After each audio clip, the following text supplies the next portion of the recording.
আর হিন্দু অবস্থায় ছাত্রলীগের জেলা সেক্রেটারি ছিলাম, ছাত্রলীগের মাগুরা সরকারি কলেজের ভিপি ছিলাম আমি।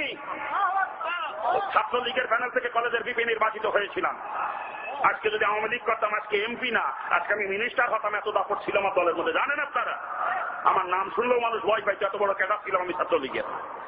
নাম শুনলেও ভয় পাইছে মানুষ। মহিলারা বাচ্চাদেরকে ঘুম পড়াইতো আমার নাম কইয়ে যে আসতেছে কিন্তু রানা মাস্টার। আমার নাম যার নাম ছিল রানা, আসতেছে কিন্তু কইলেই বাচ্চারা ভয়তে চোখ বন্ধ ঘুমাই যেত ভয়তে। আমি সেই ক্যাডার, সেই মাস্টার। কিন্তু যখন আমি ইসলাম গ্রহণ করলাম, আল্লাহ তাআলা আমাকে বুঝ দিয়ে দিলেন মুসলমান তো কখনো কুফরি মতবাদ কায়েমের চেষ্টা করতে পারে না। কুফরি মতবাদ কায়েমের চেষ্টা ওরাই করবে যারা কাফের, তারা, ঠিক কিনা? আর যে মুসলমান সে ইসলাম কায়েমের চেষ্টা করবে, ঠিক কিনা? এই বুঝ আমি যখন পেয়ে গেলাম যে আমি এখন যতদিন হিন্দু ছিলাম ততদিন করেছি, কিন্তু এখন তো আমি একজন মুসলমান, এখন আমার চেষ্টা হবে আল্লাহর জমিনে কেমন আল্লাহর দ্বীন কায়েম করা যায়।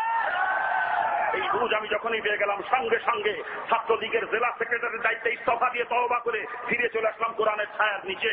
আমি কোরআন নিয়ে আন্দোলন করি, আল্লাহর কোরআন নিয়ে। আর মুসলমানের বাচ্চারা, থামেন, মুসলমানের বাচ্চারা কেউ নৌকর গুলো জুটে না আসে।